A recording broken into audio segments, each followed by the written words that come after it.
Wake up, wake up, wake up, 502.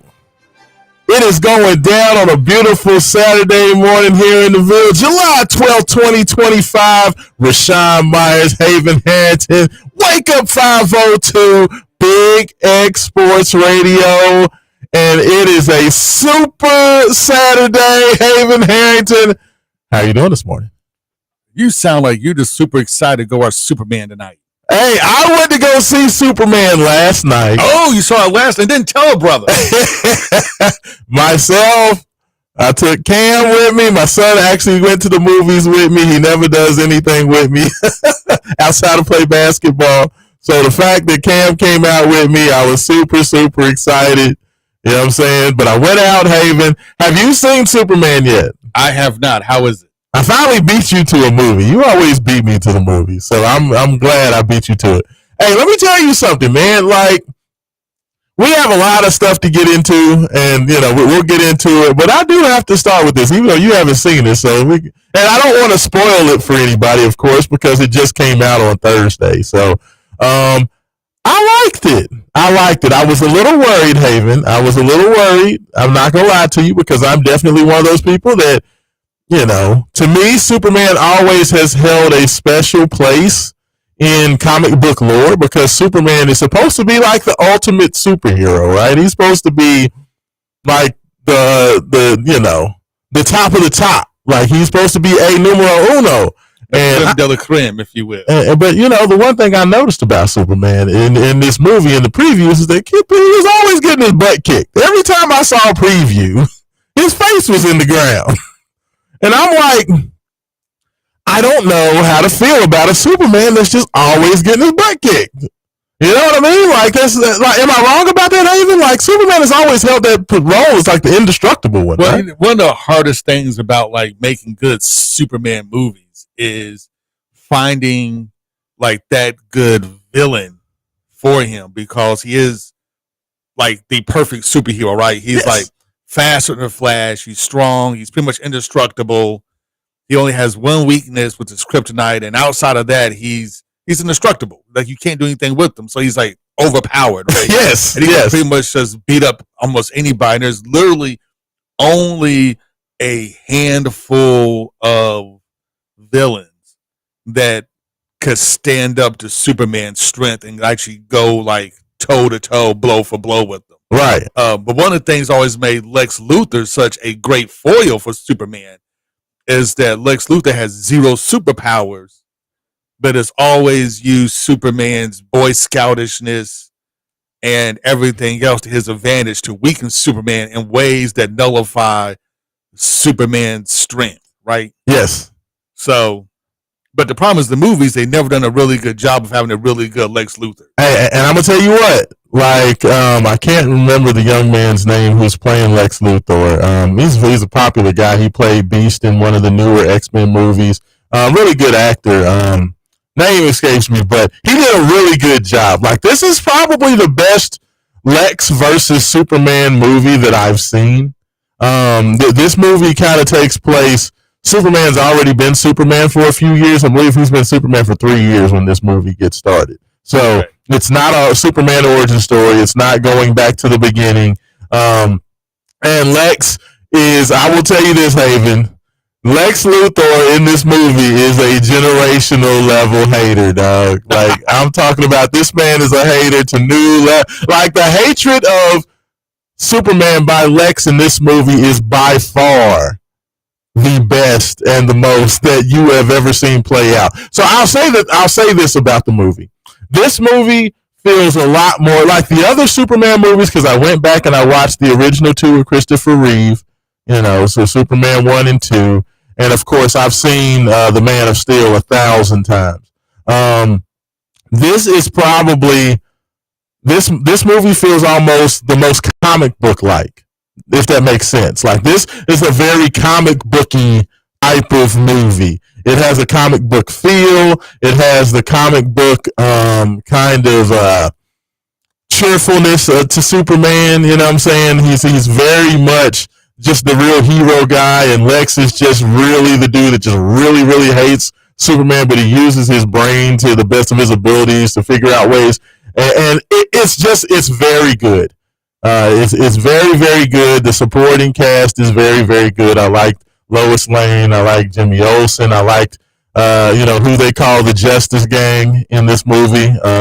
As most folks know, Mr. Terrific and Green Lantern. One of the Green Lanterns is in the movie. Yeah. I mean, they got the bowl cut. Yes. It's not Hal Jordan. It's not Jon Stewart. It's the other guy, Guy Gardner. The Green Lantern is in there. But it's good. It's very, very good. I liked it. It's different. It's definitely different. It's not the Man of Steel. So, Man of Steel, they kind of made Superman kind of like godlike. Like he was just the ultimate, like, just dude. You know what I mean? Like, this Superman feels a lot more like the Superman that's like saving cats in the trees. You feel me? Like, it's a very different movie, but definitely go out and see it. It's off to a great start. I believe they made $200 million the first day, or not 200 million. It was $22 million the first in pre-sales. It's tracking towards a $200+ million weekend, which would be the biggest of the summer, and the biggest open for a Superman ever. So it's definitely trending in the right direction. I enjoyed it. He's not Henry Cavill. He's not the big overpowering Superman that's just like, you can't touch me, and just kind of whoops everybody's tail. Like, he's not that, but it's good. So we have isn't the Fantastic Four coming out next week? Fantastic Four is coming up as well. I cannot wait to see that. Fantastic Four. The funniest thing about Fantastic Four is Fantastic Four was one of my favorite movies. One of my favorite comic books growing up. I just liked the whole teamwork aspect of Reed Richards and Sue and Johnny Storm and the Thing. I always liked that kind of team concept with them, but they've never really been able to do it the way that I wanted to see it done in the movies. They've just never had that. Though the movies have been okay, and I like Jessica Alba because she's fine. There you go. She's fine, so I'm okay with that. But like, they've never really done the Fantastic Four movie right. They either messed up Doctor Doom real bad, or the Fantastic Four. Like, in the very first Fantastic Four movies, I thought that the Fantastic Four was okay, but Doom was just not right. And then in the second set of movies, Doom was okay, but the Fantastic Four was crap. And then they had that weird Galactus cloud thing. So, like, they're not going to do a Galactus cloud. So they're doing old school comic book Galactus. Yes. So I'm very excited for that. So yeah, we got a Fantastic Four First Steps upcoming. I'm a big comic book movie guy, so I just sat and watched the old Avengers, the very first Avengers movie, and Avengers Ultron the same day. Like, anytime there's a comic book movie on, I watch it. I love them. I always have. So there's my review of Superman. Go see it. It is different. Okay, he's not Henry Cavill. Like, so just everybody who, you can't hate on him and just say, well, why is he not strong like the others? It's a completely different Superman, but it's good. It's good. So that's my review. But Haven, we got a lot to get into. There's a lot going on. Yes, and the first one we got to get into talking about things going on and things you have to go see. Yes. Bourbon Barbecue and Mayhem. Yes. August 8th and 9th at Harley Davidson at 2755 Terra Crossing Boulevard. Bluegrass Harley Davidson, the premier Harley Davidson dealership in town. I'm telling you, Raashaan, it is going to be dope, man. We have 7 pit masters from across the country, from Texas, from St. Louis, from all over. They're going to be there cooking up marvelous barbecue for you to eat. And the best thing about it, all proceeds from the sale of barbecue go back to their organization. And, what they do, which is so awesome, is like they take all the funds and proceeds and they put it towards like natural disasters. So like they'll go places like what's going on in Texas with the flooding. They're down there right now, cooking for the first responders. And, yes. And everybody else. So that is like completely dope. Yes, and we're less than a month away, man. So I'm very, very excited. 2 nights of action, Friday, Saturday. We got barbecue during the day. You got fights at night. We got MMA on Friday night. Talking about fights Saturday night. Yes. August 9th, the boxing is shaping up to be ungodly. Let me tell you who we have up. Right? Okay. So you guys can go to bourbonbbqmayhem.com. Get your tickets now. Once again, that's bourbonbbqmayhem.com on Friday night for boxing. Are you ready for this? Yes. Local heavyweight champion, undefeated at 12-0, Timothy Moulton is going to be Mayhem. Timothy Mayhem Moulton is going to be in the house, right?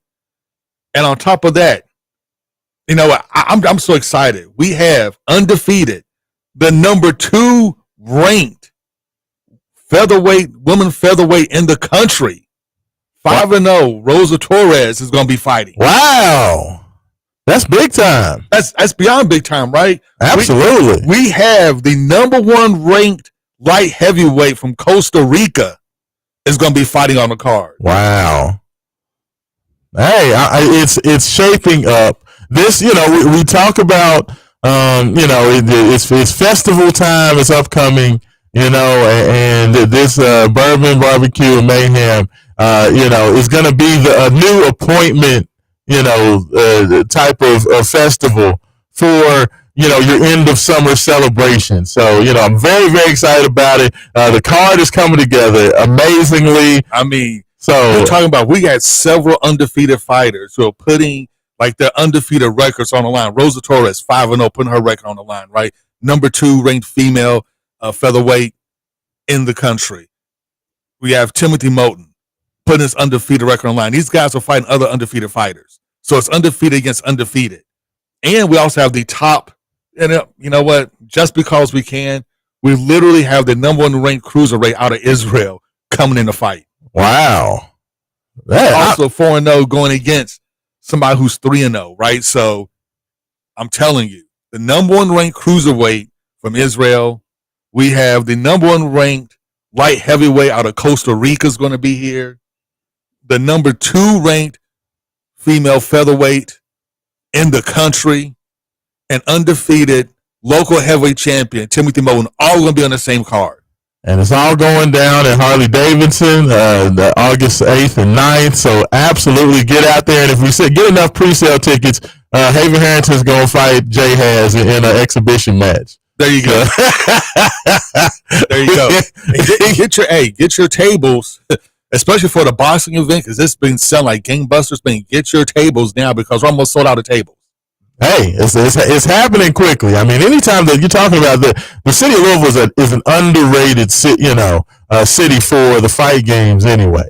And it's a very devout following. And with this being kind of a new event, it's going to be outside. It's going to be like the Rumble in the Jungle. You know what I'm saying? When you're outside, you're outdoors, you have the feel of summertime, but it's not crazy hot because we're kind of getting to the end of summer. It's going to be perfect. It's going to be a spectacle. It's going to be an event. It's going to feel like WrestleMania out there, y'all. It's exactly. Talking about like a festival event, right? So like if you guys come out there, the barbecue side of the event split in half, right? We got the fighting side at night starting at, doors open at 7, fight start at 8. But before then, starting at 4 o'clock in the afternoon, we have all the barbecue grilling going on. We got a barbecue contest. That's all free and open to the public.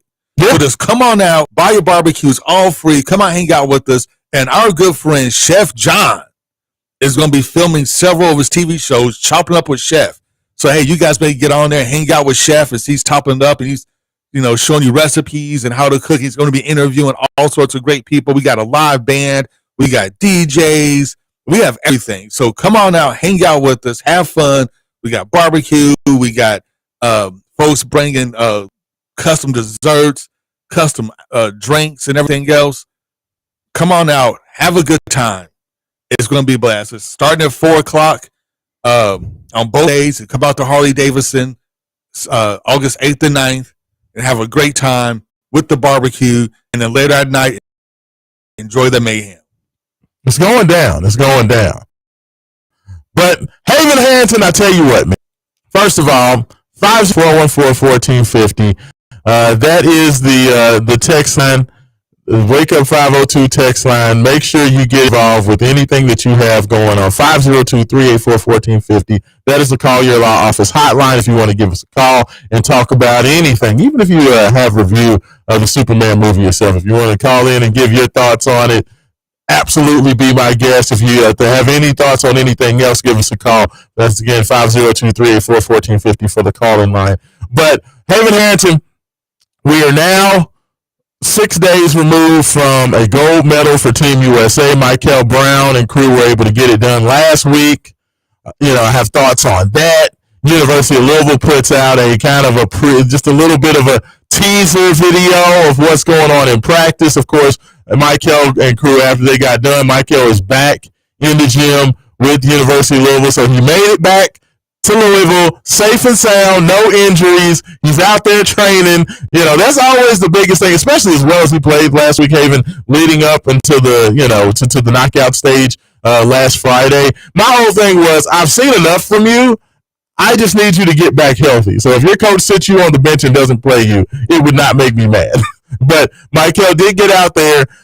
They knocked off a very game Canada team in the I guess the round of 16. They almost it got a little hairy, but they were able to get it done. They ended up knocking off New Zealand and then Germany in the final to get the victory. So they got it done. They're back in town. Louisville football. Big Dog I told you, right? The man's motivated. I don't want to compare it to remember when Shaq was fat with the Lakers and the Lakers traded him to Miami because they said Shaq's done. He doesn't have anything left. And then, Shaq proceeds to get in the best shape of his career and then goes out there and wins the championship with D-Wade in the Heat. That's almost what this feels like, Haven. Vince Mero has gotten to the University of Louisville and just decided, you know what, I'm ready to go half man, half amazing, and then just kind of remind everybody who I am. The Big Dog is barking right now, man. Louisville's had, 5 commitments? Yep. In the last week, I believe? Just unbelievable, for 4-star athletes, high 3-star dual threat athletes. We got guys committing left and right. It's unbelievable what's happening. So, you got Louisville football. I have some thoughts on Louisville football. I want to get Haven Harrington's thoughts on, kind of what this season feels like for Louisville football as we get ready. We're a couple of weeks out from the start of spring camp. So definitely want to talk about that. We have things going on in the NFL. There's some put up or shut up feelings around some of the teams that we locally support around here as well. So I want to get Haven's thoughts on that. But, I do. And then, of course, we have University of Louisville men's basketball came out with the official roster for the team. So we have everybody's numbers. We have updated height and weight. Some interesting things that I saw with that as well. But I want to say, first of all, Haven, did you see the video that the University of Louisville men's basketball team put out about 2 days ago? With the team practicing, did you check that out? I saw a little bit of it. Yes. It was not the longest video. It only went about a minute. It was only about a minute kind of tape, but featured heavily Vangelis Zugris, the big man from Greece, who's come in, kind of the slightly undersized big man going about 6'8", 255, 260 pounds. He was heavily featured. We got to see Adrian Woolley heavily featured in the video. We saw a little bit of Kenai Roos. Hey, man, I'm going to tell you something, man. I'm super excited about what I saw from that video. And probably the biggest thing that excites me about that video is just the fact that the guys were going so hard. Really, really hard. And that excites me for a couple of reasons. First of all, Louisville was a little shorthanded last year. And they had, little shorthanded last year. So, it's kind of one of those things where they weren't able to really go, they didn't have the depth really to go out there and go full bore, especially once the season got in. It doesn't feel like this year this team is going to have issues because that video was kind of pre-Michael Brown getting back. Michael was still in Switzerland when they shot this video, this practice video. And these guys are going in there, and you're seeing teams. You have Kobe Rogers, and you have Adrian Woolley on the team. You see a little bit of synergy between them. You see a battle between Zagreus and Kenai Roos. So you see those things kind of going on, and just the physicality of it, the physicality of the game, the way those guys were going after it. Like, if you're going that hard and it's like, say, July 1st, I really and truly feel, Haven, like this team is going to be battle tested. When Louisville has guys like Ryan Conwell, okay, 5th-year senior. You have Javon Hadley, who's like a 6th-year senior. You have so many veteran guys on this team. Isaac McNeely, 5th-year senior. Kobe Rogers, 5th-year senior. You have so many older guys out there. These young players and these young guys are going to be the ones that lead this team, down the road. But they have these veterans to lean on, and these veterans that are going to give them everything they want. Even a guy like Sanan Defru, even though he's been playing professional ball over in Europe, I feel like him and Ali Khalifa are going to have wars during the summertime. Like, I don't know how many teams. I mean, there are going to be teams that are better and more talented than Louisville, but I think that some of the best competition that these players have are going to be the battles that they have at the Planet Fitness Little Yum Center over there. Like, I think those are going to be some of the biggest. There's going to be classic battles. We always hear about back in the 80s. Crawford Gym. Of Crawford Gym, and how those guys just had wars. And that really got them ready to have very special runs as they went out there going to just, Final Fours here and there. Did you ever get a chance to play in historic Crawford Gym before they tore it down? I did not. I never got to play at Crawford Gym. Never. No. Yeah, I got dunked on by Alvin Sims like once or twice at Crawford Gym. So, yeah, I used to, I was never a baller, but it was Crawford Gym. And sometimes, it's like, hey, we need somebody. I'm like, all right, I got y'all. Yeah. So, hey, I've been there for some of those like memorable moments when you still had like the basketball team would still come out there and play with like the regular students. Yeah. And cats would come and play pickup ball at Crawford Gym. It really was amazing to see the best on the best. And that's one of the things I like about what's going on right now with University of Louisville. Now that you have depth at every position, now you can really practice. Yes. And you can really practice hard. You don't have to kind of pull your punches, right? You don't have to, kind of put your graduate assistants in there to kind of, play center or guard, whatever, because you're lacking, right? Yeah. Now you have talented, experienced players for the most part, at almost every position that can challenge the young kids, give them some experience. And then the first part of the season look easy. Got a couple of easy games there.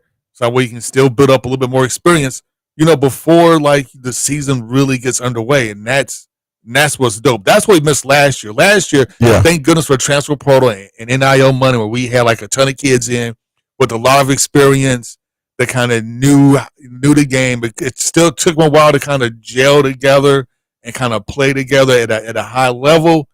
But once they did, it was awesome. And now we have young talent.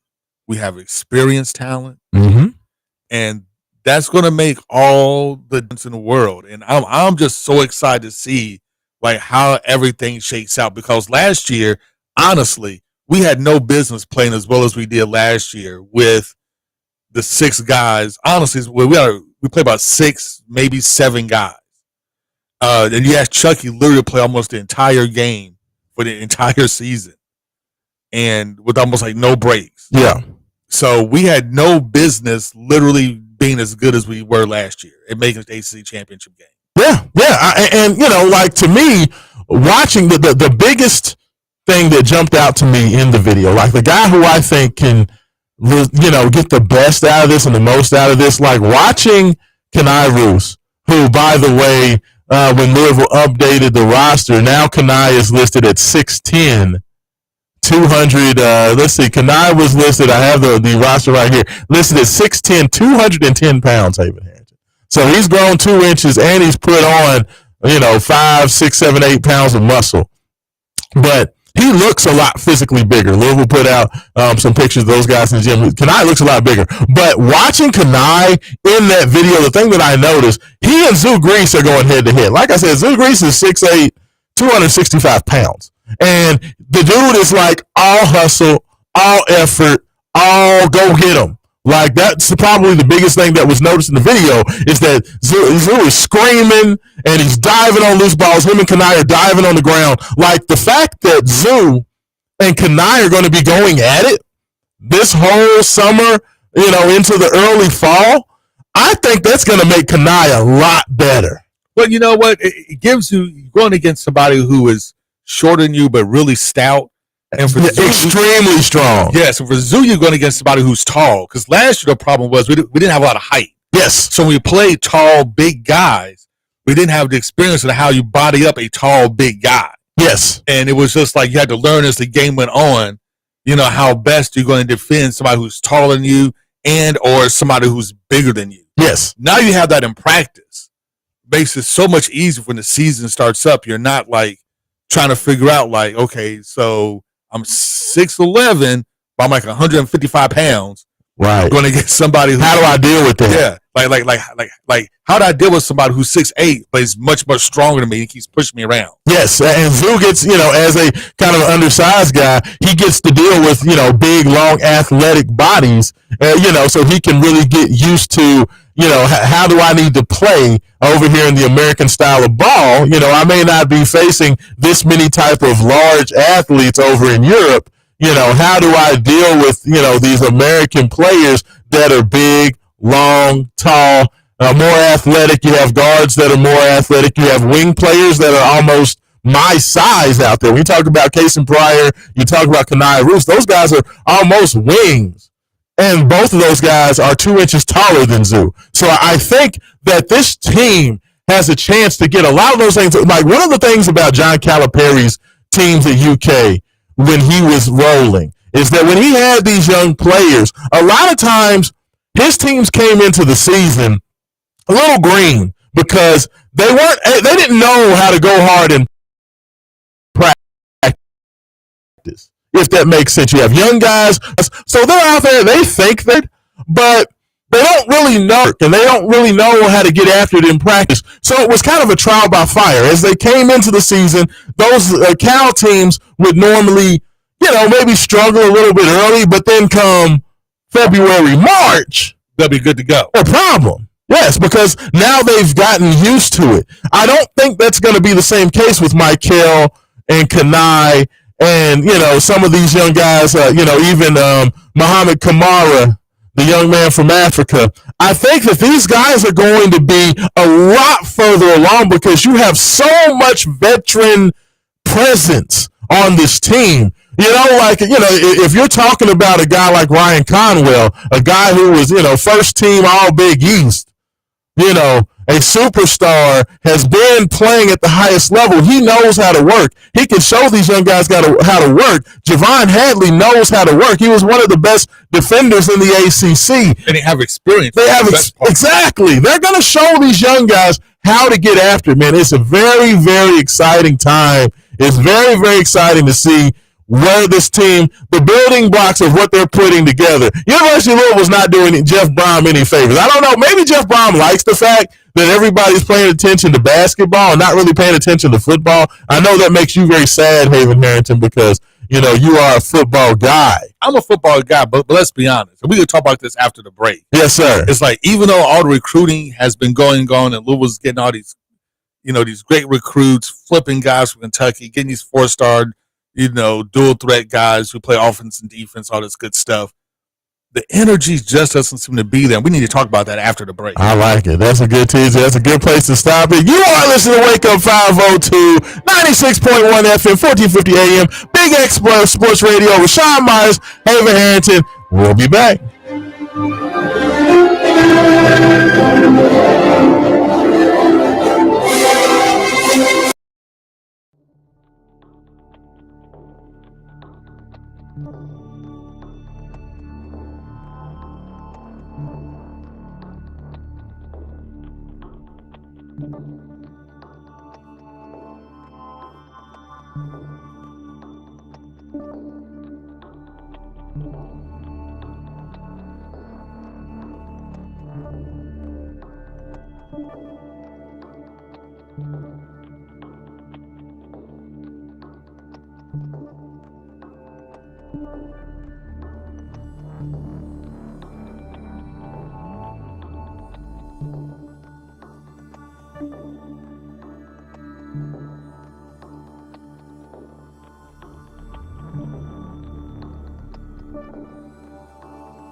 Is he strong? Listen up. He's got radioactive blood. Can he swing from a thread? Take a look overhead. Hey there goes the fireman. And welcome back. Big X Sports Radio, Wake Up 502. Raashaan Myers, Haven Hampton, taking care of you this morning on a beautiful Saturday morning here in the Ville.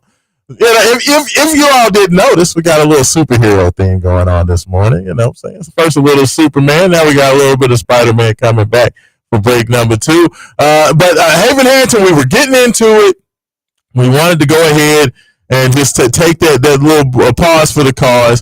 Have a couple more thoughts before we kind of flip it to football, because I do have some questions for you about, Jeff Brom and Louisville football and kind of what the outlook is feeling like for me, and then I'll get your thoughts on that. But kind of the last thing that I wanted to kind of touch on with this, just in terms of this Louisville team as they get ready to, kind of just go into that bunker mentality now that, Michael Brown is back from Switzerland. He's there, and these guys can really just kind of close ranks, and they're just going to be going after it. Now that everybody's here, everybody's back.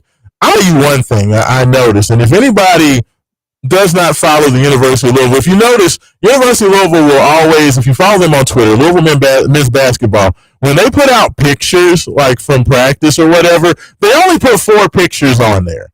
Okay, so that's because Twitter only allows you to put 4 pictures at a time.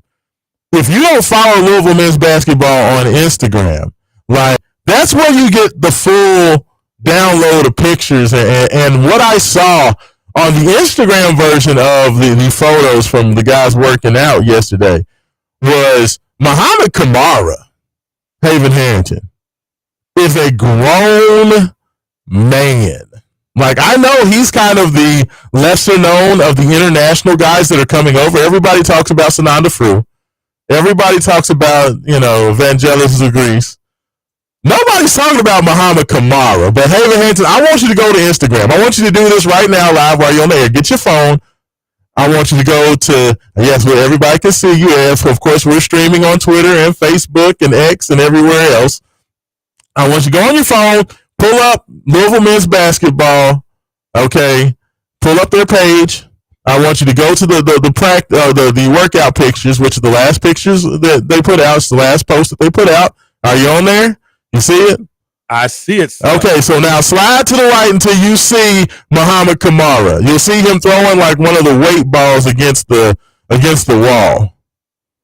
You'll see it. Just slide the pictures to the right. Just keep sliding to the right until you get there. And I just want you to give me your thoughts on that picture. Everybody can play this exercise with me, all right? Because if you have not seen those pictures, like, it's wild. Like, when you take a look at that young man, the physically, yeah. So tell me what you think about that, because this is the thing that I did not, and it's a very different world, okay? Because when I think of recruiting, I always think of, okay, you have your returning team, and then when you're bringing in quote unquote young guys, you're thinking about guys that are, inexperienced, probably need to gain weight, they don't have it together. The one thing that Haven Harrington, I didn't realize. So first of all, you've seen the picture, you see Muhammad. I've seen all 19 of the pictures. Yes. Posted. But and some of those guys we've seen, Roos looks impressive. But tell me what you think about that physique on Muhammad Kamara. I mean, these guys are just like, look at pictures of all of them, right? Yeah. They're all cut. They're all in shape. You don't see like too much fat on anybody. And these guys are, you can tell that they're a little bit bigger than they were, especially the guys returning. Yeah. They look a lot bigger than they were last year. Yeah. Absolutely. But to me, I was thinking Kamara was a guy that he was not going to have a chance to do anything this year. I'm thinking, okay, he's a young guy. He's a developmental guy. He's not really going to come over here with the ability to really impact the team. Maybe he's going to be a decent practice player. Dude, with a body like that and his ability at 6'8" to defend all 5 positions from 1 to 5, I'm going to just be honest with you. I know he's like the 12th dude on the team, quote unquote, when you think of the guys on the team. With a guy with his defensive abilities, with that body, 6'8", 220 pounds, Haven, I cannot rule out that young man is going to have an opportunity to get out there and play in some games. Like, dude is a physical specimen. Like, I don't think I necessarily realized that. I was thinking somebody that's kind of tall and kind of skinny. You really couldn't tell, like, his NBA Africa footage. You see him going coast to coast, getting steals, dunks. You see him, doing some things. But you're thinking a lot like, what was the guy that came over a couple of years ago? The African kid that Kenny Payne brought in. I can't remember the guy's name. His name is escaping me. Hold on, I'll tell you in just a second. I can see him. Yeah, I can see his face. It was hold on, I'm gonna tell you. I got the roster right here. Emmanuel Okorafor. So, I'm thinking about Emmanuel Okorafor, who was kind of tall and skinny and gangly and just kind of trying to figure out life.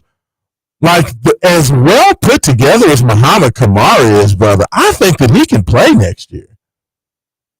Like, if we just need somebody to go out there and just get after it physically, if you have a big team, just think about it. Like Creighton, the team that Louisville lost to. Like, Javon Hadley I love Hadley. He ain't built like that.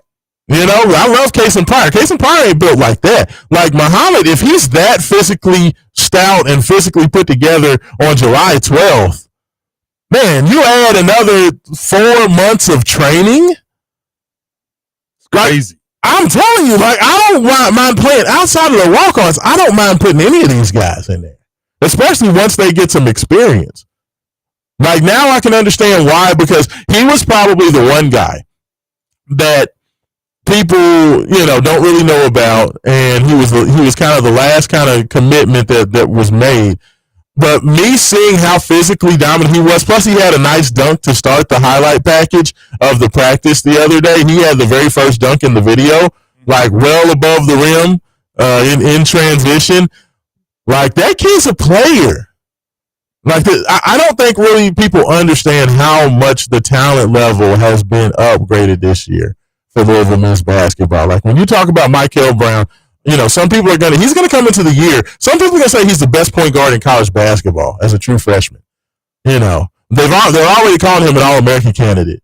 He's already seen as by far the best freshman point guard in the nation. But when you add a guy of that talent level, and then you brought over Zoo and Fu and Kamara, and then you bring over the three best transfers into, shooting transfers into transfer portal, and Ryan Conwell, Isaac McNeely, Adrian Woolley, to go along with guys coming back, Javon Hadley from a 28-win Louisville basketball team. You bring back Kason Pryor, who was the star, before he got injured, transfer before he got injured. Now he's back. You add him to that mix. You bring over Ali Khalifa, who was maybe the best passing big man in college basketball 2 years ago at BYU. Now he's healthy. And oh, by the way, now they have him listed at 7 foot tall. By the way, he's added an inch apparently. He's gotten in better shape so he can stand up straight now. He's lost 50 pounds. So, he's standing up straighter. So now he's measuring out at 7 foot. Still a great passer. Now he can move. Now he can get up and down. I mean, man, it just gets your popcorn ready. That's all I'm going to say, is because I have a feeling that it's going to be a very special season. As long, knock on wood, man, as long as they can stay healthy and, there's no injuries to deal with, the excitement level for this Louisville basketball team, man, is off the chain. Like, I mean, I'm excited. I'm excited to see a full season of Pat Kelsey ball. Because last year we didn't get a chance to see a full season of Pat Kelsey ball. Honestly, last year we only saw the Pat Kelsey ball, the exhibition games, and that was it. That's about the Bahamas, and then you had the 2 games. Like the Tennessee game, I believe, is when Corin Johnson got hurt. I think he got hurt in the Tennessee game. He hurt his shoulder, and so he was done. And then, of course, Kason Pryor goes down once they go to the Bahamas for the battle for Atlantis. So, we got to see a healthy Louisville team for the Bahamas, and then 2 exhibition games and 2 regular games. Yeah. So 7 games we got to see the full roster. And even with that, this team is much deeper. Last year, they only had 11 players. This year, they have 12 scholarship players. Everybody's playing, and just the talent level overall is better. Like, period. I don't think that's a diss to Wayne Smith. I don't think that's a diss to Terrence Edwards Jr. Chucky. Chucky Hepburn. Like, these guys are just better. And that's not to take away from anything they did, because 28 wins in the first season under Pat Kelsey is amazing. Is amazing job. They those guys set the standard. They are the bedrock in which, Pat Kelsey's church at Louisville is going to be built. But guess what? What? Your whole mission is to get better, right? Your whole mission is to let the bedrock be the starting point. That's not where the ending point is. And I think that people are going to see, starting with that initial exhibition game versus Kansas, the fact that we're playing the Kansas Jayhawks in an exhibition game is wild to me.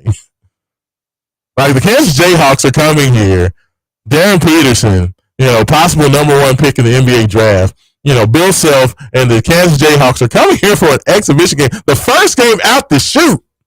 Like, that's wild. That is just crazy to me. Like, and I know it's an exhibition. I know it doesn't count, but Louisville hasn't played this good of a team as your first game since, you remember those old exhibition games they used to do back in the day where you could play like semi-pro teams? Like the athletes in action. Yeah, you can play like athletes in action. And there was one that was the Globetrotters. You remember the Globetrotters came here and played. Like, it was like the Globetrotters, but it was like their competition team. It wasn't like their, entertainment. They're throwing the ball and doing tricks and all that stuff. But it was an actual Globetrotters basketball team. They've had, I think there was one that was called like DME Sports or something. Like, there's been several different variations, but Louisville used to play exhibition. They used to be able to play exhibition games against pros, guys who had finished their college careers, and, they're playing on these traveling pro teams. They did away with that. But this will be definitely the best team that Louisville's played in the exhibition game since those days. I remember Teddy Dupay, who was an All-American at Florida, came here with one of those pro exhibition teams and scored like 40 points on Louisville in an exhibition game. That is like, that's a reach. Like, crazy, right? Like, this is a dude who was like an All-American in Florida, comes here and just lights U of L up. I don't know if Louisville lost that exhibition, but it was close. It was during Denny Crumb's like last year's. I just remember Teddy coming here and just lighting up the Cardinals. But like, I am just so excited. That's why I keep going back to it. There's a lot to be excited about it, and I'm just telling people now. We know the other names that we're looking out for. We know everybody's excited about Sananda Fru, the big man from Germany. Everybody's excited about, Zugreis. Everybody's excited for the big guys. And of course, everybody wants to see what Michael Brown Jr. can do. But I'm just telling you now, just from this first couple, like, Muhammad Kamara has only been on campus for, I think, 10 days. Okay? And like, he's already got for top billing in the video with that dunk, and just seeing his physical stature and seeing those pictures, I'm just telling you, man might be a problem. Like, it feels like Coach Kelsey may have stolen one at the deadline. That's all I'm saying. It's like, I've had people at University of Louisville say that the coaching staff is very excited about Muhammad Kamara's potential down the road. And all I'm telling you, that potential, You see, to me, I've always been worried about potential down the road. Yeah. Only because this day of NIL and transfer portal, that could be like literally just, he has to be ready by the end of the season. Well, that's the interesting thing, Haven, and I'm glad you brought that up. The one thing that I love about the Euros is that with foreign-born players and guys that come from Europe or come from other countries, the difference between Euros and your American-born players is European players tend to be a lot more, I don't want to say loyal, but just, they don't tend to do all that jumping around. Like, the European guys are usually very appreciative to be there.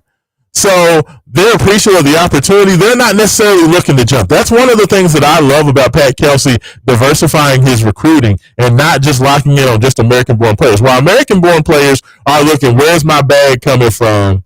I need to get paid. I'm jumping from from one great offer to the next great offer. That's not really the way European players work. Like they come in, they look at like Louisville's their club. They're just going to come in and they're going to work until they go pro. Does that make sense? Like I think that's going to be the difference. Is that with at least with the European players, I don't necessarily worry about Zoo and Fu and Kamara the way I do the American-born players. Does that make any sense? Yeah, it makes a little sense for now until like they get used to the system, start talking to people, and realize. Yeah. Now when Zoo comes into the practice with the studio and he's got like the sunglasses on and got a chain on, then it might be like, he's been in America too long. It's happening. You know what I'm saying? Yeah. So, but I don't think they're gonna have any cameras follow around. Like that's the one thing about European players, because you got to understand these guys overseas on these club teams, guys like Fru and Zoo, they aren't getting big minutes. Like these guys are playing 10, 8, 12 minutes a game. Like that's a lot for them.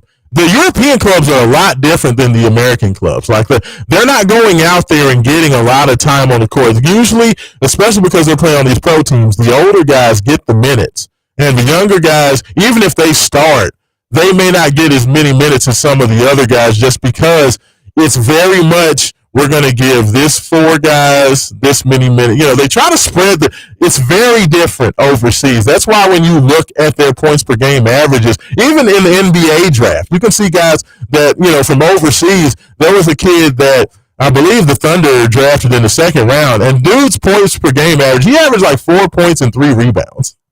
Like, and my son Cam's looking at this like, did you see that? He was averaging like 4 points and 3 boards, and he got drafted to the NBA. That's because like overseas it's just very, very different. It's a very different situation. So I say all that to say the European guys, they don't care. They're just happy to be here. They're going to live like kings in Louisville. You got Denny Crum Hall. You got private chefs making your food. You have video games in the common areas. You got pool. You got foosball. You got everything. So these European guys are like, man, they don't treat us like that over in Turkey. They don't treat us like that over in, somewhere in the middle of Greece. Like it's just very different. So I think that they'll be okay for a while. So. Hopefully. Yeah, hopefully. But I tell you what, Haven, I'm going to tease what we're talking about. When we come back, I know we're about a minute from break. When we come back on the other side, Haven, I want to talk about Louisville football. This feels like put up or shut up to me for Louisville football. It feels like this season is a prove-it season for Jeff Brom. It feels like a prove-it season, of course, for Ryan English. But Louisville as a program is what I'm looking at. I've heard a lot of people talking about this season, and I've heard a lot of prognostication about what this team can be, and a lot of it, I'm not really trying to hear that, Haven Harrington. It's year number 3 under Jeff Brown, but we will get into that on the other side. You are listening to Wake Up 502. Raashaan Myers, Haven Harrington, coming to you live, 96.1 FM, 1450 AM, Big X Sports Radio. We'll be back on the Big X. Here comes the Spider-Man. Is he strong? Listen, bud. He's got radioactive blood. Can he swing from a thread? Take a look overhead. Hey there goes the Spider-Man. In the chill of night, at the scene of a crime, like a streak of light, he arrives just in time. Spider-Man, Spider-Man, friendly neighborhood Spider-Man. Welcome fame, he's ignored. Action is his reward to him. Life is a great big. This is Kentuckiana's only locally owned sports talk. The Big X, AM 1450 and 96.1 FM, WXVW Jeffersonville. At the IHSAA, we are invested in the growth and development of Indiana's youth, and so are partners at Ivy Tech.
And welcome back in. Welcome back in. Hour number 2. Wake up 502 with Sean Myers. Haven here to take care of you. 96.1 FM, 1450 AM, Big X Sports Radio. And Haven Harrington, you know what time it is. We got the guy, the man, the myth, the legend on the line with us. He always comes in, you know, not heavy, top of the 10 o'clock hour. We got Jay Harris on the line. Hey! Jay, how you doing, man? Man, I'm all right, sir. I'm all right, sir. How you doing, man? Man, doing well, man. You know, got Superman on the brain. I went to go see Superman last night. Still happy, excited about that, man. So, it's going down. How you doing? What you got for us this morning? Man, I'm doing great, man. My boy Donovan Mitchell got engaged to Coco. I saw that. Coco Jones, yeah, Donovan Mitchell got engaged. That's what's up. Yeah, he got a more quiet story, man. Hey, life is good for the Spider. Yeah, man, But listen, man, the most biggest sport event of the year is the Mayhem, the Bourbon Mayhem's going down Haven Harrington and Harley Davidson, man. It's huge. It's probably one of the biggest, prestigious MMA boxing events that ever took place here in the state of Kentucky. Oh, yeah, absolutely. I mean, it's going down August 8th and 9th. Bourbon Barbecue Mayhem, bourbonbbqmayhem.com. Get your tickets now. Man, you tell Haven Harrington, man, I got my tickets. All you need to get with me. I got your tickets. Get with JS. I got your tickets. But Haven Harrington, man, you going to go in one-on-one in the ring, too. Hey, I'm ready. I would love to see y'all in the ring with them boxing boys on, man. I would pay more to see that. Man, Haven don't want that kind of flavor, man. Let me tell you. Hey, you think you can go 3 minutes in the ring throwing hands? You think you can last that long? It's hard. 3 minutes is a long time. Yeah, I could do 3 minutes. Okay. Now 6? Well, No, I could definitely 3. Hey, man, you tell Haven Harrington, man, he better stick what he knows best, man. That's a dictionary. That's a dictionary book.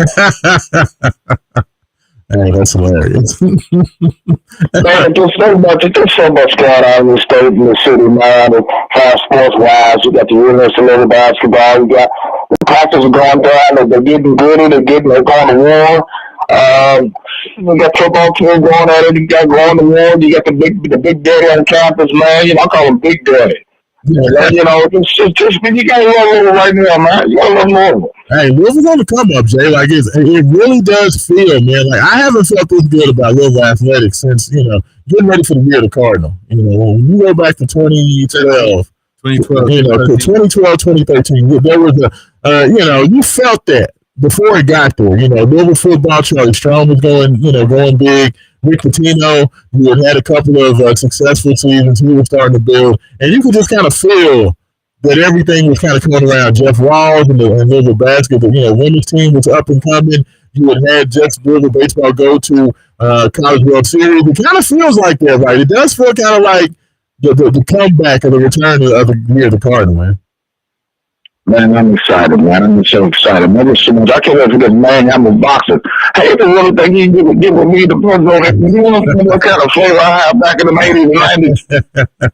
I think Haven thinks he can hang with you now. Haven's, and now he's, slim and sexy again. He thinks he's ready to get out there and show off a little bit, Jay. Man, he thinks he's Don King. He's been wearing these tight shirts lately. I've been noticing that. The shirt's been getting tighter over the last couple of months. I think his lady likes him in them slim fits, Jay. I think that's what it is. He's feeling himself more. I'm coming down. I lost like another 4 pounds. So. Well, ladies and gentlemen, get a chance to meet one of the best sports show crew guys. Haven had Raashaan Myers live August 8th and 9th. Raashaan Myers going to be hosted. You get a chance to meet him one-on-one with the great one at Haven Harrington and Art Keller. And man, it doesn't get no better than that, man. I'm trying to tell you that, Raashaan Myers. Yes, sir. Absolutely. No, I'm super excited about it. Hey, Jay, let me ask you this, man, but before you get off the line. With the Louisville basketball team, did you see the practice video, Jay? The Louisville basketball team. What'd you think about that? Rick Pitino, about how the way he practiced and go hard and go good. And, hey, man, I gotta tell everybody right now. Yeah. You gotta get on this basketball train now. Yeah. Now. It definitely feels like something special's coming, man. You know what I'm saying? Like the big Greek guy. You know what I'm saying? All I gotta say is Raashaan Myers, 25 and 26 gonna probably be one of the best years of college, University of Louisville college basketball program ever. Oh wow. Hey, that's huge. When you talking about, Louisville's got 8 Final Fours, 3 national championships? I'm talking about they got some horses coming on the way. The cavalry's coming. Okay. All right. We gonna see what happens. We're gonna see what happens. I'm excited for it, Jay. There's so much upcoming. I mean, it's crazy, but like TBT is next weekend. So like people talk about the summertime and there's like downtime in the summer. But real talk, I'm watching NBA Summer League right now. You got Louisville TBT next week. And then it's Louisville football's in camp. And then Haven Harrington's going to be dragging me out to football practice. And then we're going out to the golf scramble at the Louisville Golf Club. What? In 2.5, 3 weeks? Yeah, something like that. So summer's almost over, fellas. And, we ain't really had an off season. Like, it's crazy. It is wild. I love it, Jay. I'm excited for it, man. Hey, get on the train now.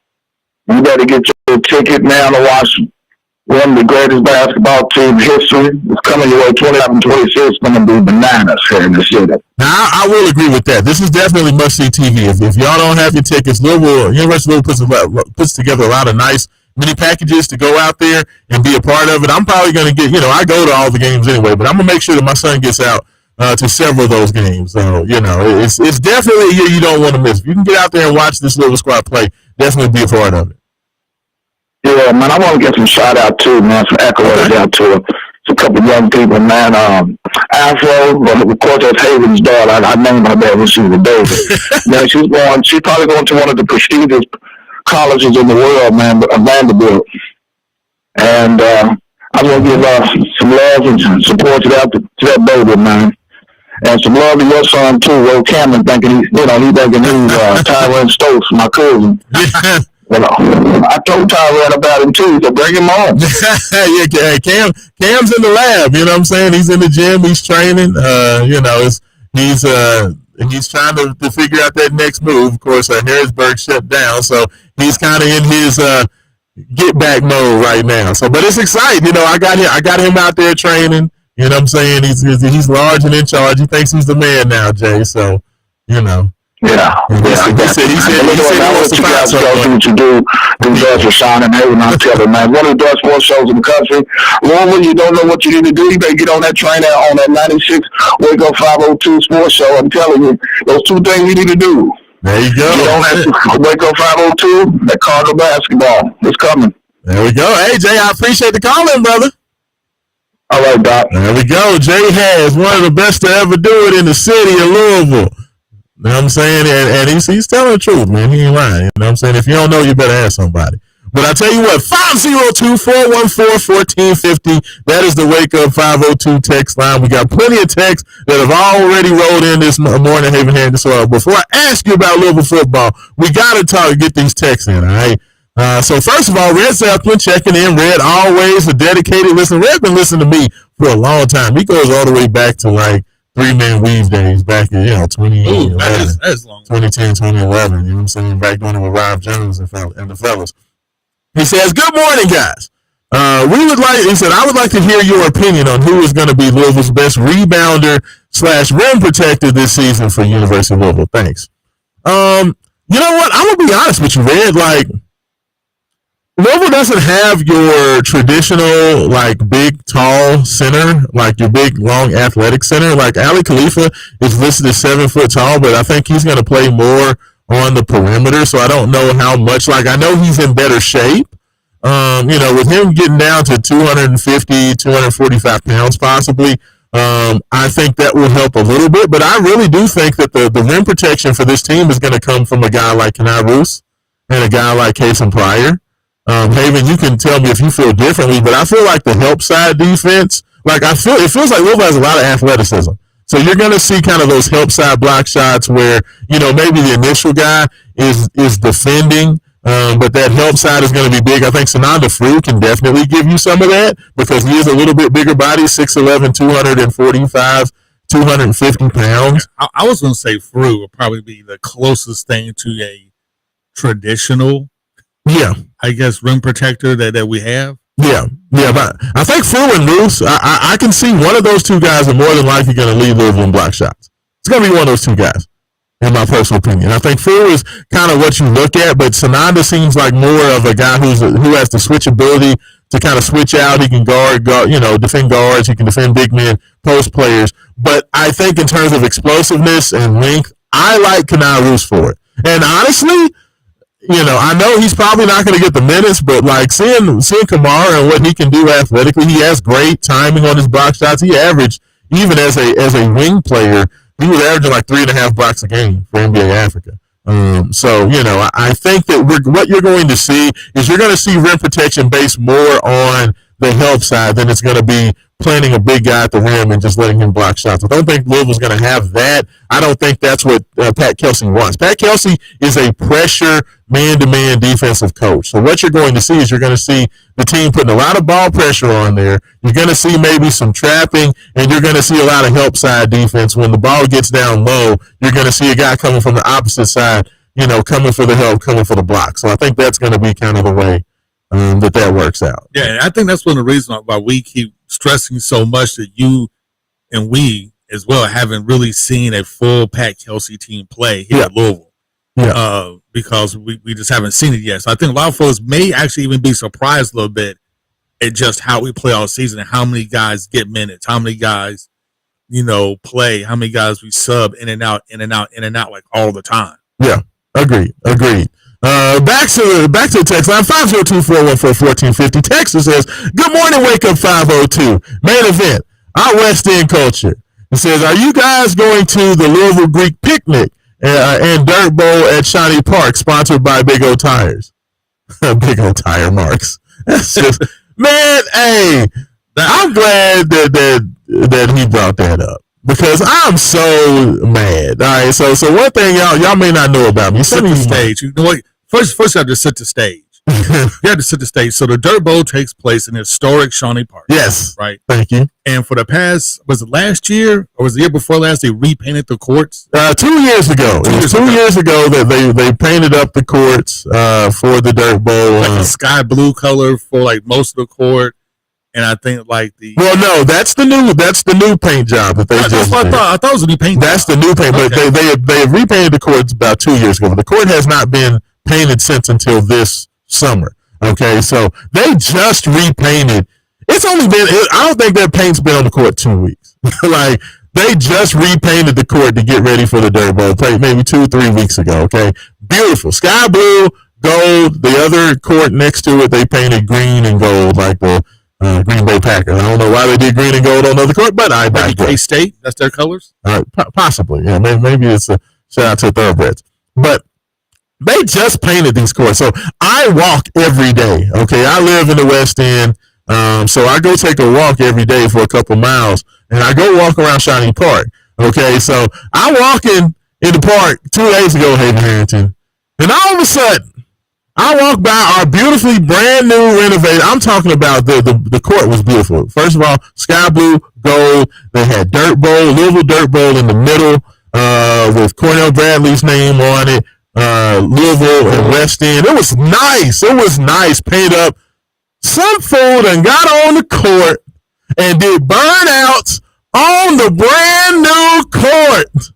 All over. I mean, I was furious. Like, I'm walking, it's the middle of the day. I'm walking on lunch at like 1:30 in the afternoon, and I'm just yelling at nobody. Like, I'm sure if somebody saw if the little kids over on the playground was looking at me, they probably thought I was crazy. Because I was just like, are you freaking kidding me? That somebody took the time to take their little raggedy car over on the court and do burnout. So now you got big black tire marks all over the West End. And that's why we can't have nice things. Y'all killing me. Y'all are killing me. I'm not happy about that, Haven Harrington. And you shouldn't be happy. I mean, it was just unnecessary. I mean, of course, we're brand new. And it did look so good with that powder blue. Yes. So, yes. I was excited because Rayvon had called us by coming down and hanging out at the Dirt Bowl. Absolutely. Shout out Rayvon Churchill. Yeah, maybe doing a show from the Dirt Bowl as well. Just can't have nice things. Just messing stuff up for no reason. I swear I wish I knew who did it. I'd go knock him upside the back of the head. You killing me, man. I was very sad about it. I was very sad about that. But, it's Yeah, look, Sean Hampton checking in says, big, beautiful basketball court. Yes, it's a wonderful court. It looked amazing. It did. And y'all just messed it all up. So, yeah. They've done so much to renovate like those courts with new scoreboards, new rims, new backboards, new goals. You know, they repaved the court. I remember like when you played in the dirt bowl, it was like a standard asphalt court. Yeah. Yeah, I was playing in the dirt bowl at 42 years old, so y'all recognize me. And I got a dunk in a game at 42 years old in the dirt bowl. Respect me. Respect me. Acknowledge me. You know what I'm saying? I need that. You know what I'm saying? I'm old, bad knees. I'm only 6'3" and a half. Right? So if I'm that old playing out there with them young 20s, I need that acknowledgement. Oh, you do, because I watched you play a couple of games, and towards the end of your dirt bowl career, between that concrete and that concrete is too much. Hey, the game retired me, bro. Like, I think a year later, 2 years later, I got out there and I thought I was running hard, but everybody was just running by me on the court. Man, you were walking up and down the court. That's when I realized, yeah, it's all over. It's all right. Hey, I can still get with them on, at the Y though. No, don't mess with me. Come out there at the Y. I'm gonna hurt your feelings. So, I accept all challenges. On that concrete. On the concrete, nah, I'm done. Absolutely not. I won't even go walk out on that concrete. I don't know how I did that. Me and Cam went out there shooting ball out there the last weekend. We just went out there just to get some shots up, see the court. And, I was out there for about 15 minutes. And was like, yeah, it's time to go. I couldn't even just stand out there and take shots. Like, why am I out of breath and I'm not moving? It's crazy. It's amazing. I remember as a kid, right, coming down there in the summertime. Yeah. And I would literally play. Yes. All day. I would play from sun up, bro. We would be out there, I would get the 11 o'clock. Yeah, 10 to 30, 11. And be out there until the sun went down. Hooping all day. It's like, how did I do this? Like, it's crazy. I watch people play basketball. I get tired. Yeah, right. No. Hey, I can still go for a good 2-3 hours. It's indoors. Like I can still go. On a nice cushion gym floor. Yeah, we was hooping. Shout out to Norton Commons YMCA. I go out there and hoop a lot now. Where's air conditioning? Yeah, exactly. As long as there's some AC and some hardwood, yeah, I'm still good. Like I can run. I go full court like long ways. You know what I'm saying? Long way. Yeah. Oh, look at you. Yeah. No, I'm like that. I'm still nice, even though Cam try to talk about me all the time. It's all right. Texas says 502-414-1450. Texas says, the more I see of this team, the more I'm starting to kind of worry about how Coach Kelsey is going to manage minutes for all these guys. I'm hoping there are no chemistry issues throughout the season. It's a nice problem to have, though. Yeah, I mean, and that's going to be the thing. It's like, I keep seeing people talk about who's going to be a starting lineup. It doesn't matter. It doesn't matter who the star lineup is. No.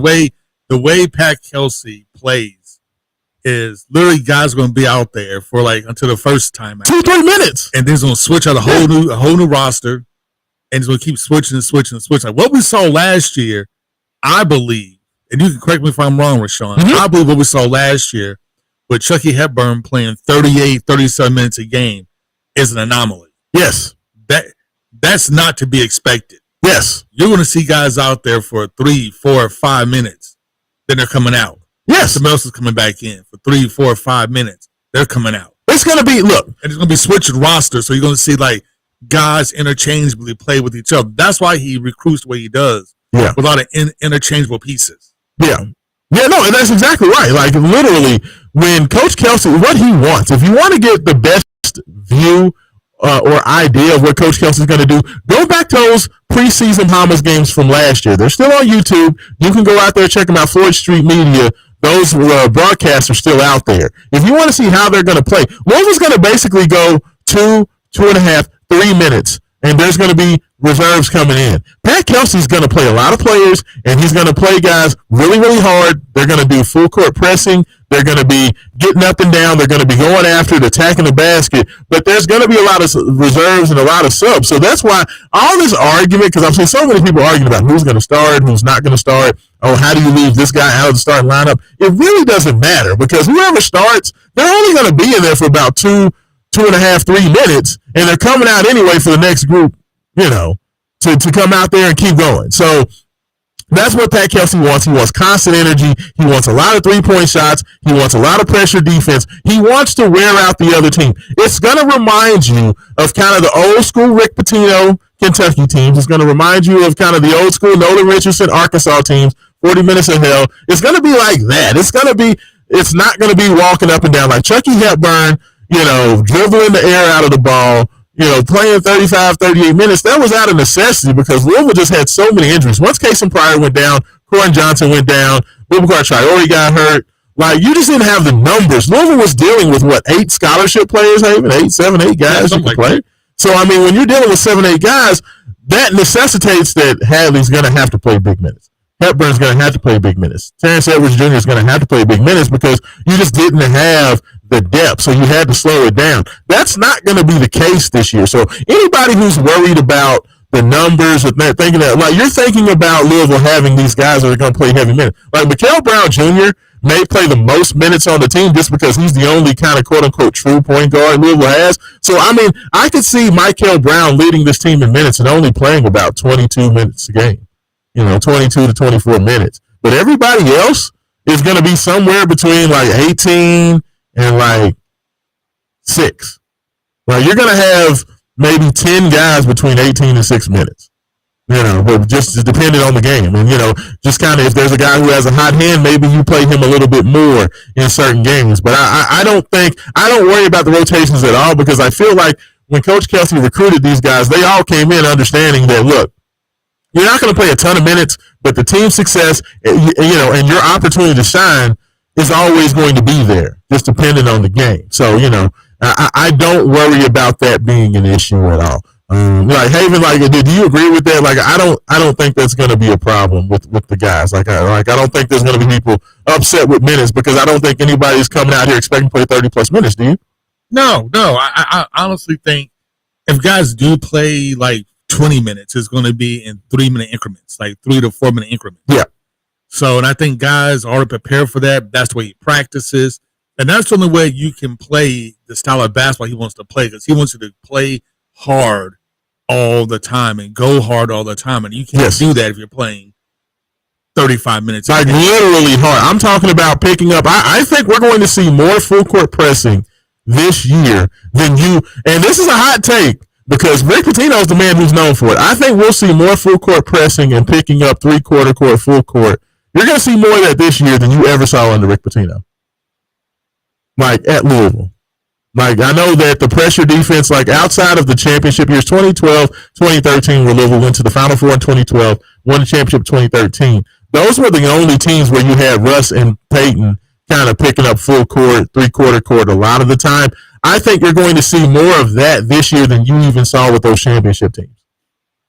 I really do. It's going to be a very different style of play. We're going to see, those long arm defenders like Kanai Roos, even possibly Muhammad Kamara, as very aggressive guys at the point of attack, wearing out ball handlers, kind of getting up in guys' faces. You're going to have the switchability 1 to 5. That's going to be the beautiful thing about it. That's the thing about all these big guys. Regardless of what you're talking about, Snyder Frew, the only guy that really doesn't have that switchability 1 to 5 is, Ali Khalifa.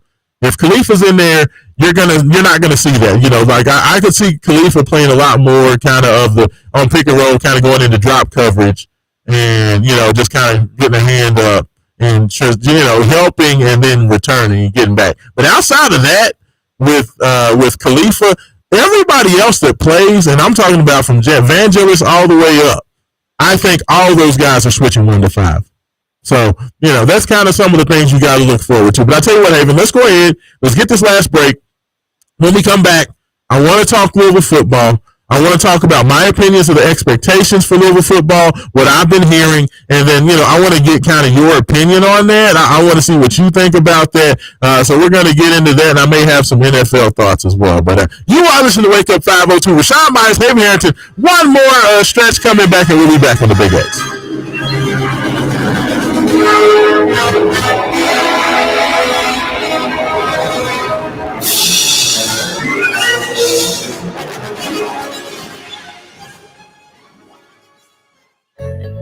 Being a senior makes playing high school sports even more special. I'm Claire Hack from Jennings County High School. Over the last 4 years, I think about all the memories made, how teammates became best friends, how coaches mentored me and helped me grow.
And the old red, white, and blue.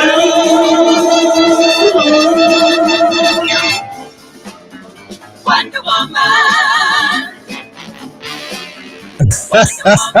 Welcome back in. 96.1 FM, 1450 AM, Big X Sports Radio. Very interesting. The Wonder Woman theme song. Haven Harrington gave the suggestion on that. I have never heard that intro. I can't believe you've never watched like the 70s Wonder Woman. No, Linda Carter. She used to transform her uniforms by spinning a circle. Yeah, absolutely. No, I've never heard that before. You know, like I said, as y'all here, we've been doing theme songs all day. There's a lot of debate for that last theme song, rejoin. So that's interesting. All right, I'm feeling it. It is a little funky. You know what? My second choice. What's that? Was the $6 Million Man, but I'm not sure if that's like a real superhero. I mean, $6 Million Man is kind of a superhero. Plus, you had that old Hulk TV show theme. That's so sad, though. It was very sad. Like, nobody would know. Like, that song's just going to depress it. That was like the most depressing. Like, the old school Hulk is the most depressing. Like, even the show was. My daughter's like favorite Hulk is. Oh, really? So, yeah, we watched. I think during COVID, we sit and watched like the first like 2 seasons. That's hilarious. And she loved it. Really? Yeah. Well, I'm kind of like the old cartoons. Like, I don't know if anybody knows, but like watch Nick's Tunes. Like, it's on Fire Stick. Like, I'm a big Fire Stick guy. And like watch Nick's Tunes has like all the cartoons. Like all the cartoons. So like anime, the old school cartoons, like Thundercats, all of that. So like I'm a big cartoon guy. Like I said, I got my Rick and Morty today. You know what I'm saying? I'm a big cartoon guy. My son makes me watch every anime. But like watching the old school cartoons and those old school intros, that's classic. I love it. Hey, man, we got about 24 minutes left in the show. I've been putting off the football for long enough. I wanted to get your opinion on it. So this is my thing, Haven Harrington. Okay, I've been, the football talk is starting to heat up a little bit. People are still excited about basketball, but people are talking a little bit about football. And I keep hearing, okay, so we all understand the over-under, from Vegas for Louisville's win total for this year is 8.5. Okay. In my personal opinion, I think Louisville should kind of go over that. Like, they should. But I'm hearing a lot of people, and I want to know your opinion on this. I keep getting told that for whatever reason, this Louisville football team has all these games that, we got to watch out for James Madison. We don't know what Eddie George is going to do at Bowling Green. Louisville always struggles at Pittsburgh.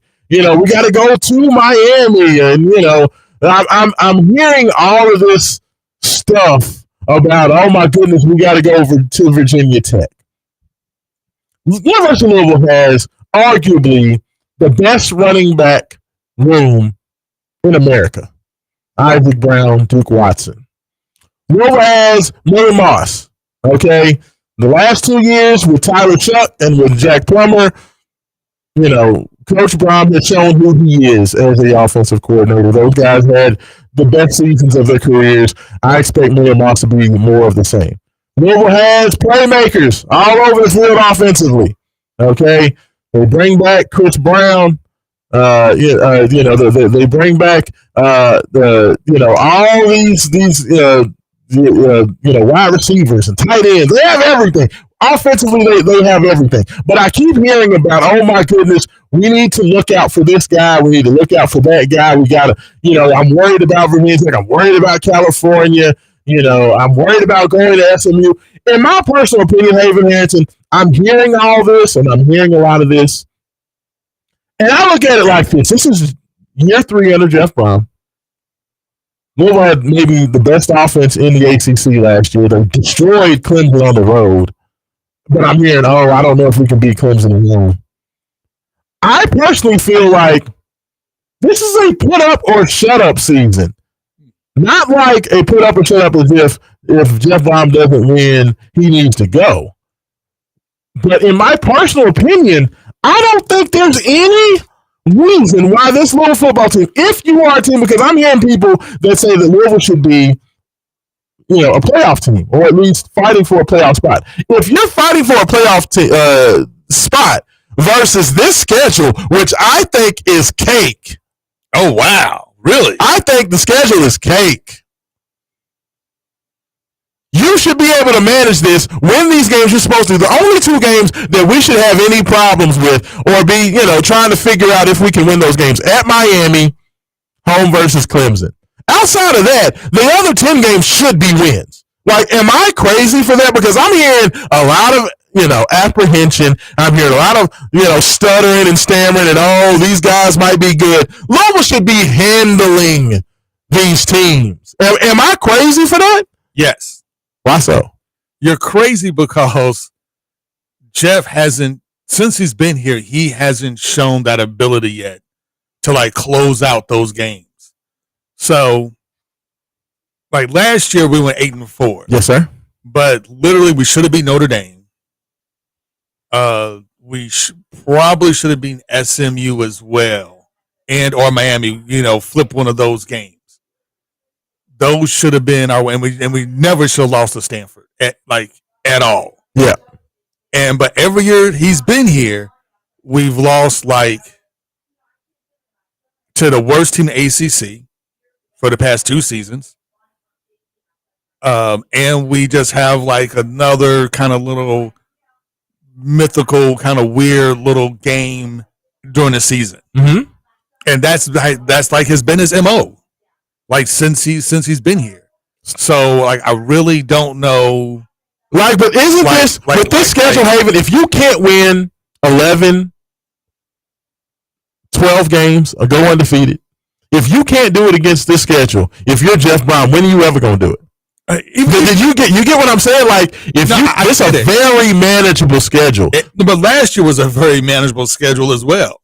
It was. I thought. I think that last year's schedule was a little bit tougher. It was tougher, but we had probably the best offense ACC. Yeah, maybe the second best when they count Miami, because Miami just put up ungodly numbers. Yeah, but I mean, this year you don't have to worry about going to Notre Dame. Nope. This year you're not. Going out to California to play at Stanford. You're going to stay on the East Coast. You're going to play at Virginia Tech. You got California at home. You got Clemson at home. You got Kentucky at home. You do have to travel to SMU. But once again, if you can't win, if you're not a playoff, if you're not in the playoff or right outside the playoff this year, you will not have a better opportunity, in my personal opinion, looking at the future schedules upcoming, because the schedules get a lot harder. You got, Georgia coming up on future schedules. You have Notre Dame coming up on future schedules. This schedule is by far the most forgiving in terms of team. If you can't win 11 or 12 games on this schedule, I don't know if you're going to do it if you're Jeff Brown. Am I wrong to say that? I mean, you're not wrong. No, the talent is there, maybe. It should be. Offensively, you should definitely have the talent. The offensively have the talent, but that's not the issue. The issue is our defense. And that's what I think. There's not as much excitement coming into the season as you would think there would be. And that's because people are so apprehensive about our defense. Because last year, if we just had a defense that was just half as good as it was Brahma's first year, yes, sir, we're cooking. We're cooking. We're in the playoffs, right? We're cooking.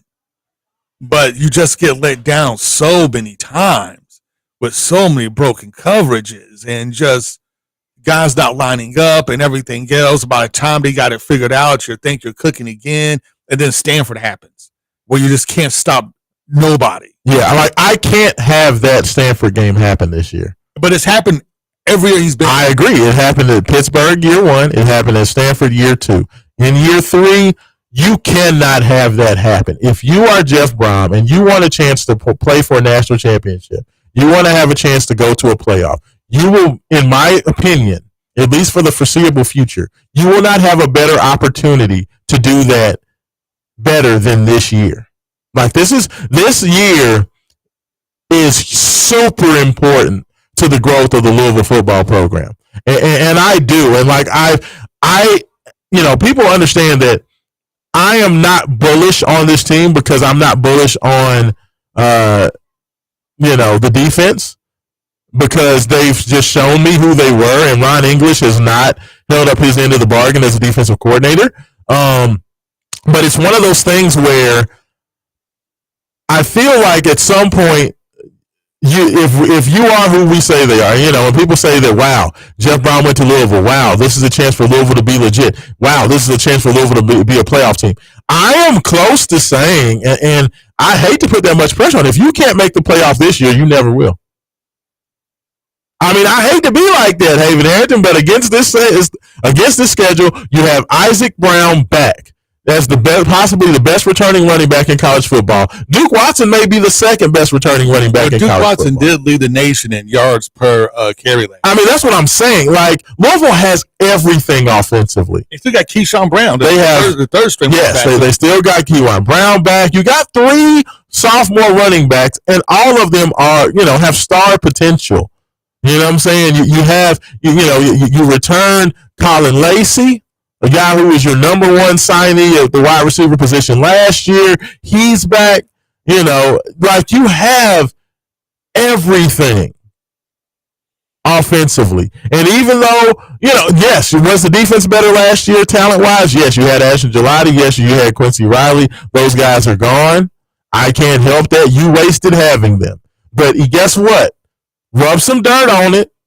Put your big boy pants on. Figure it out. Honestly, last year's team was, I thought, the team that had the best chance to make the playoffs, even over this year's team. I mean, and I agree with that, especially with what you had. Like, what you had coming back, especially on defense, and then what we saw the year before, I was thinking, we're literally going to cook. Yeah. And we let it slip through our fingers. Well, yeah, we let it slip through our fingers. And you blow Notre Dame, you blow SMU. Miami is the only game to where it was like, okay, Cam Ward just did what he did. And plus, we had to fumble on our goal line. Yeah, that was. I'm okay losing to Miami. Every other game that Louisville lost last year, they shouldn't have lost, in my personal opinion. So, with that being the case, and with that being said, I agree with you. That was better, but I think that this year, with this schedule, it's put up for shut-up time. Am I wrong for that? But to me, this is going to tell the tale. This season upcoming is going to tell the tale of what Jeff Brom's tenure is going to be at Louisville. If you're going to reach that brass ring and you're going to reach up and you're going to get to the playoff, it's going to be this year. Because why should I have hope if you can't do it this year with everything that you have at your disposal offensively, with everything that you have at your disposal, in your third year? Everybody's been around. Everybody knows the system. You have enough returning guys. You have enough talent to where I'm not looking at a schedule to where you don't have enough talent to beat every team on your schedule. No, the only two teams that give me pause is Miami and Clemson. And both of those guys went out there and bought top shelf defense coordinators to revamp the weakest part of their team.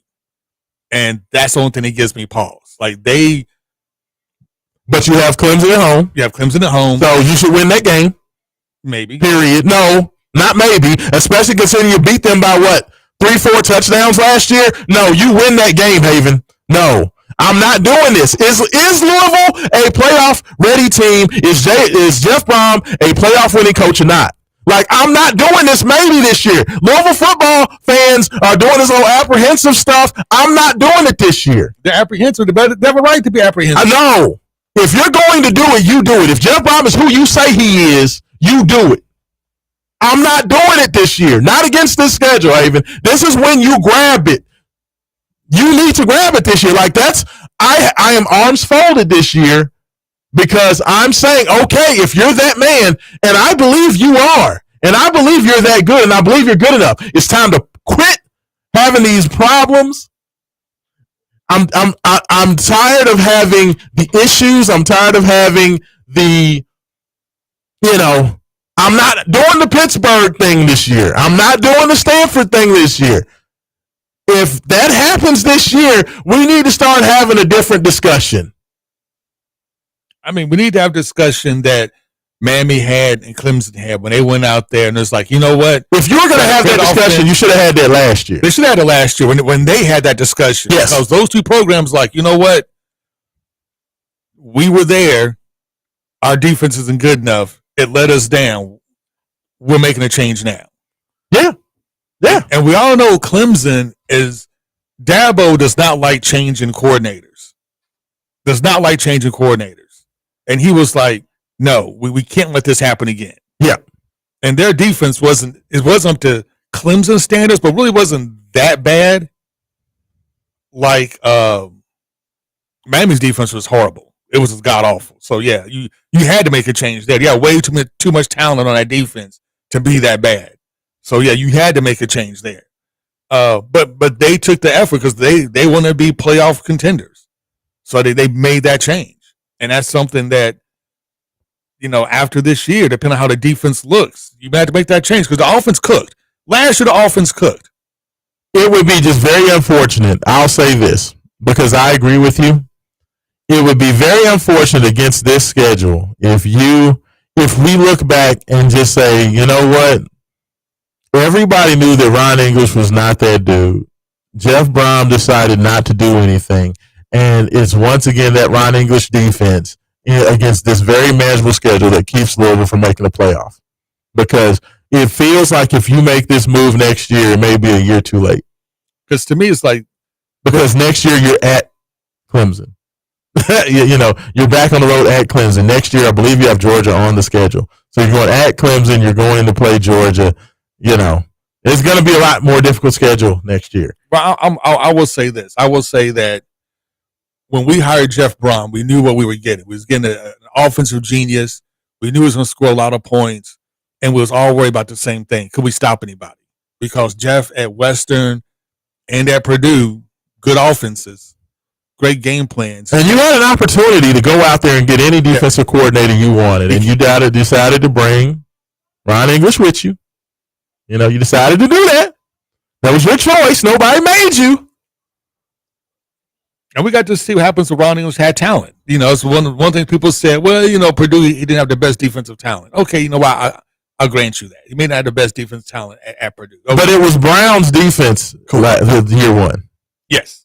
It was Brown's leftover players still kind of playing their system and playing under the tutelage of Coach Brown. Yeah. And they look good. And the year, now you're 2 years removed from Coach Brown, and the defense looked a lot worse. This is like when Charlie Strong left, right? Like we looked good for like a season. Grantham left. Yeah. Grantham took advantage of having Charlie's players. In year one, Grantham's defense was outstanding. And then year two, the further away you got away from Charlie Strong, the worse we got. The worse the defense got. And it feels like this is going in that same direction, but I can't give you that out this year, Haven, because when I look at the schedule, this schedule is meant to be had, and this schedule is meant to be taken advantage of and get you into the playoff. This is a schedule to where if you're a playoff team, you make the playoff this year. This is an 11-win. You should be able to win 11 games with this schedule. To me, with this schedule, it's like no worse than 9 wins. Because if let's say the only game you lose is at Miami, and you go out there and you win the other 11 games, you beat Clemson at home, I think you're in the playoff. You are. That puts your ACC championship game, and you're either having a rematch with Miami or Clemson again. Yeah. I mean, so like to me, this is the schedule in which you make the playoff. So I'm putting that type of, I'm not saying this is like, Jeff Brom has to go if he doesn't get it done. Oh, no. But in my personal opinion, this is the best opportunity that he has to make the playoff this year.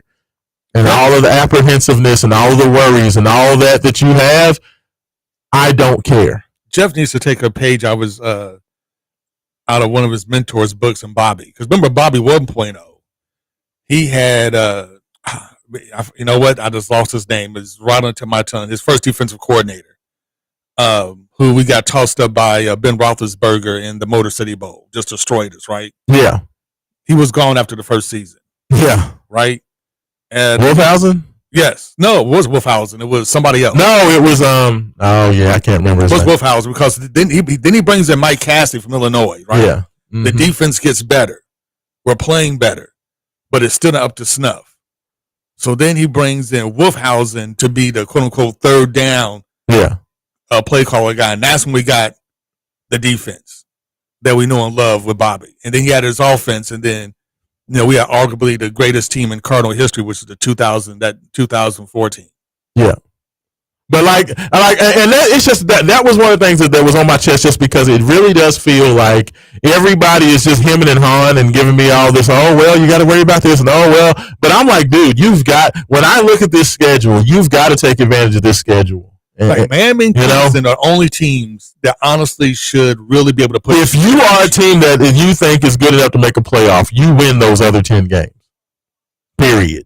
And you get it done like this. I'm tired of having these goofy slip ups, and I'm tired of, like, if you're going to be that, you get it together and you get it done now. I hope that they are feeling that type of pressure over there on Floyd Street. Like, I really do, because I don't want the pressure in a bad way to where it's like, oh, they feel the pressure, let's get tight. I need them to feel the pressure and let's get going. Does that make sense? Like, bring the pain. Yes. Like, understand the opportunity that you have in front of you, and you guys make it happen. I don't want to hear about Ron English having to come out of the coach's box. I don't want to hear about communication issues. I don't want to hear about calls coming in too late. Like, all of that, Haven, I'm done with that this year. I need a well-oiled, functioning coaching staff, and I need a team that, if you need to dumb it down and simplify the defense to make it, easily understandable for these guys, you do all that stuff now. And if there are issues in game 1 versus East Kentucky, I want it taken care of by game 2 against James Madison. Like, all of that waiting around, all of that being too slow to make adjustments, and then letting, the same issues that you had games 1, 2, and 3 bite you, and you lose a game in game 4 versus Notre Dame that you should have never lost. Like, I'm not trying to do that this year. Am I fair for that? Like, I don't think I'm wrong for that take. Like, am I wrong for that? No. I mean, this is... Put up or shut up. It is. Yeah. It is what it is. I mean, it's like, you have the talent. We all know that the schedule, the ACC, is in murderer's row. Literally, the only 2 teams that should worry you in the ACC really should be Miami and Clemson. The only 2 teams on your schedule that it should worry you. Yeah. Everybody else, Bowling Green shouldn't worry you. Pittsburgh shouldn't worry you. Virginia shouldn't worry you. Yeah. Boston College shouldn't bother you. California shouldn't bother you. Kentucky definitely shouldn't bother you. It really should be Miami and Clemson. That's it. The only 2 teams that should worry you. That's it. Like, that's it. I don't want to hear it. Like, I want to see Louisville with 2 or 3 touchdown wins against everybody else on that schedule. I don't want to hear it. Like, I don't want to hear it. If you're going to be that man, like, Isaac Brown should be running for about 1,500 yards, and Duke Watson should have another 800 yards, and boom, Louisville is, in these playoff rankings pretty high up. Like, that's what I want to see. But I tell you, another team, and I know we're about to have to get out of here, another team where it feels like it's put up or shut up time is your Baltimore Ravens. This feels like, Haven Harrington, if it's going to get it done, it feels like this is going to be the year that it gets done. They've had so many chances. You have King Henry back. This is probably going to be his last big opportunity. You have year 3 of Zay Flowers, year 4 of Rashad Bateman. You brought over DeAndre Hopkins to help out. You have Jair Alexander coming over to help. You drafted Malachi Starks. You still got Marlon Humphrey playing at the top of his game, along with Cal Hamilton, probably the best safety in football. No, this is definitely... This is the put up or shut up for the Ravens, ain't it? Oh, definitely is. This is probably Lamar's last best chance to win a Super Bowl. With the Ravens. With the Ravens right now, with this team as it currently is constructed. This is it. Mark Andrews is coming down the other side of his career. Like, this is it. Like, this feels like a season of this is it in football. So, that's where I'm at with that. Haven, like, I need to see the Avengers assemble. You feel me? Get it done. That's all I'm saying. Haven Harrington, thank you so much this morning. It has been a wonderful morning. BourbonBBQMayhem.com. It's coming up. Get your tickets August 8th and 9th. For Raashaan Myers and Haven Harrington, this is Wake Up 502. Thank you so much for listening, texting in, and we're out.